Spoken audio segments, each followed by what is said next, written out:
Olá, pessoal. Então, nessa videoaula, a gente vai apresentar o conceito de integrais de linha de funções escalares.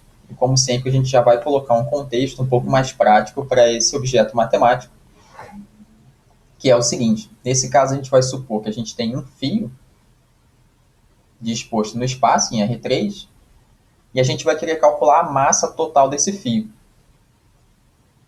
Só que a gente vai supor que esse fio ele tem uma densidade que não é constante, ou seja, num trecho do fio, por exemplo aqui, esse fio pode ser mais pesado, mais denso, e num outro trecho esse fio pode ser mais leve, menos denso. E a gente vai descrever isso através de uma função escalar f. Então, por exemplo, aqui, nesse pontinho amarelo, a gente tem um ponto de R3, e sendo ele um ponto do fio, a gente tem uma densidade dada pela função f calculada nesse ponto. E essa densidade ela pode estar numa unidade, por exemplo, de quilos por metro. Então, é um fio, né? Ele tem essa unidade de comprimento metro, e a densidade ela estaria em quilos por metro. Então, essa função f ela não é constante, ela pode ser maior, representando uma densidade maior num pedaço, e no outro pedaço sendo menor, representando um trecho menos denso e mais leve do fio. E a gente quer calcular essa massa total do fio, que é um cálculo não trivial por conta dessa densidade que não é constante. E como que a gente faria o cálculo dessa massa? Através das integrais de linha que a gente vai definir agora. Então aqui a gente está supondo que C, a curva que representa o fio, é o gráfico de uma função vetorial R de t. Então é o conteúdo que nós já vimos anteriormente. A gente supõe que essa curva é o gráfico de uma função vetorial. Ou seja, a gente tem aqui para cada ponto t, nesse intervalinho que é o domínio da função R, para cada ponto t, a gente tem um ponto R de t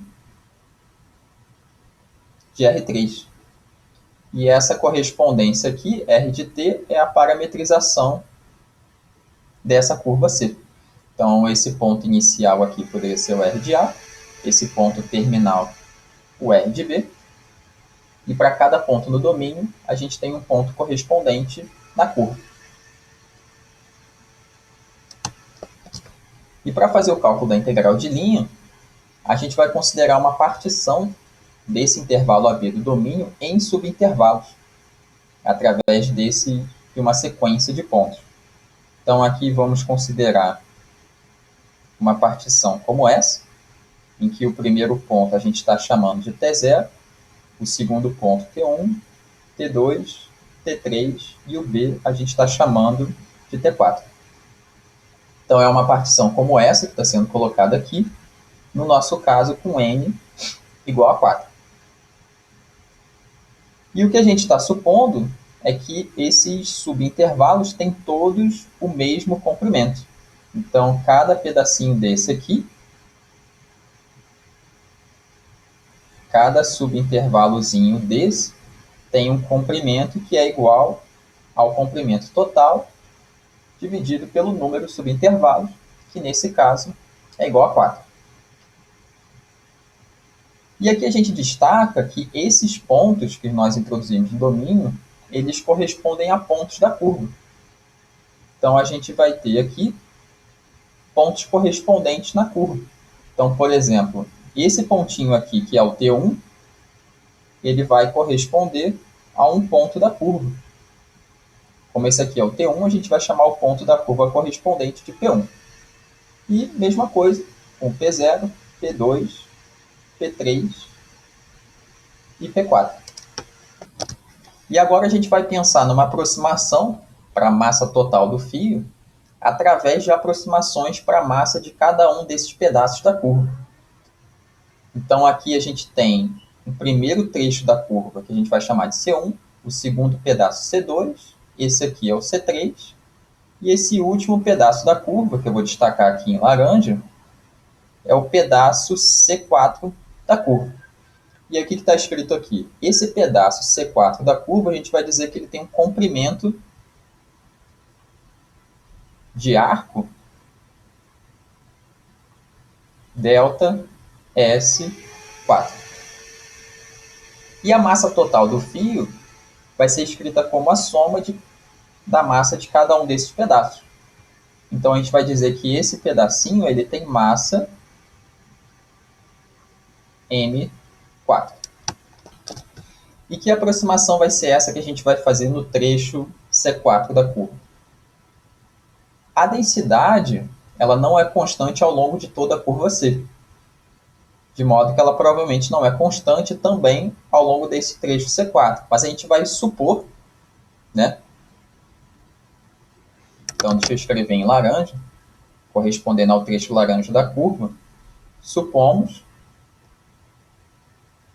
que a densidade F ela é constante nesse trecho da curva C4. E ela vai ser constante igual a 2, igual a 5, igual a 0,3. Como é que a gente vai escolher esse valor?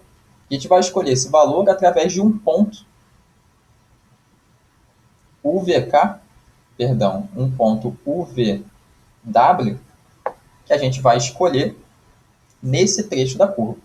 Só que a gente vai escolher um ponto UVW para o primeiro trecho, para o segundo trecho, para o terceiro trecho, para o quarto trecho também. Então, a gente vai colocar esse índice 4 para dizer que é o ponto rosa do quarto trecho da curva. Então, a gente vai dizer que essa densidade ela é constante no trecho da curva C4 e igual à densidade da curva nesse ponto rosa. Então, eu vou colocar aqui o valor da densidade nesse ponto, que é o valor da F no ponto UVW correspondente.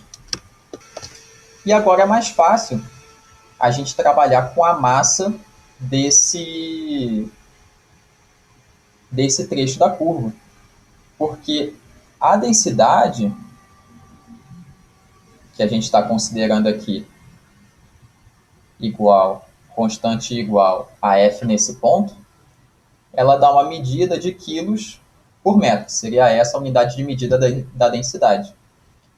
E o comprimento da curva nesse trecho, o comprimento desse trecho C4, teria uma unidade de metros. Se a gente fizer o produto das duas coisas, a gente obtém uma unidade em quilos, né? Uma unidade de massa. Então, essa é a aproximação que a gente está fazendo para a massa M4 do quarto trecho da curva. Essa aproximação aqui que a gente escreveu é a aproximação que está nessa terceira imagem para K igual a 4. Então, essa linha de raciocínio que a gente seguiu para o quarto trecho da curva é o que a gente faria para cada um dos quatro trechos, obtendo assim uma aproximação. Por que isso é uma aproximação e não uma igualdade? Justamente por conta dessa hipótese aqui. A gente está supondo que a densidade é constante nesse trecho, que não necessariamente é verdade, mas fornece uma aproximação para a massa do fio nesse trecho. E assim a gente consegue obter uma aproximação para a massa total do fio, porque a massa total M do fio é igual à soma da massa desses pedaços, e cada trecho MK,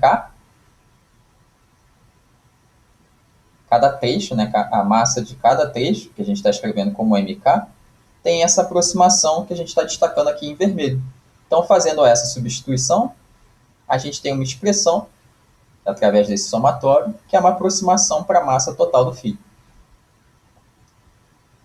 E o que a gente vai fazer é, a gente vai pensar que o erro que a gente comete nessa aproximação, ele fica cada vez menor quando o número n vai para infinito. Ou seja, a gente vai ter uma partição em um número cada vez maior de pedaços, o tamanho de cada pedaço vai para zero, e a gente entende que o erro cometido na aproximação se aproxima de zero também. Ou seja, o limite desse somatório corresponderia à massa real do fio. E esse é o esquema, né, que a gente costuma normalmente ver nas definições de integral no cálculo. Né? Esse limite do somatório vai definir um certo tipo de integral, que nesse caso são as integrais de linha de funções escalares, que a gente vai ver logo na definição a seguir. Ou seja, essa aproximação aqui que nós obtivemos é justamente o que aparece nesse segundo item, na definição de integral de linha de função escalar para uma função de 3 variáveis, né, e para a curva de R3. O limite do somatório obtido é o que vai definir essa integral de linha de uma função escalar. E é sempre importante enxergar uma interpretação para esse símbolo, essa escrita de integral, essa notação de integral. Essa função f, ela corresponderia à função densidade de massa do fio, e esse elemento ds seria um elemento infinitesimal da curva, o comprimento de arco de um pedacinho infinitesimal da curva. E esse produto da densidade quilos por metro vezes o comprimento metro fornece uma medida em quilos.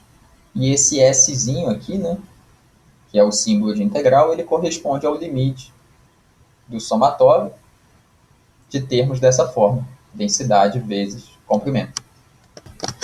E aqui nós temos um teorema bem interessante, porque ele relaciona o comprimento de arco de uma curva suave com a integral de linha que a gente está vendo. E de que maneira isso ocorre? Essa expressão que a gente está vendo ali, aquela integral de linha, ela corresponde a essa definição com a função f igual a 1. Nesse caso, a gente fica com a integral de linha da função 1 vezes ds sobre a curva C, o que se escreve simplesmente como a integral de linha de ds. E o que acontece quando a função f é igual a 1? Então, vamos escrever aqui de uma outra cor. E esse somatório, quando f é igual a 1, se escreve simplesmente como somatório de 1 vezes delta SK, quando com K indo de 1 até N. O que significa isso? A gente está somando o comprimento de cada um dos pedaços da curva. E o resultado é o comprimento de arco total da curva. Então, essa é a definição de integrais de linha de funções escalares, já com esse contexto um pouco mais prático do cálculo de massa de um fio. E na videoaula a seguir a gente vai ver como calcular essas integrais de linha.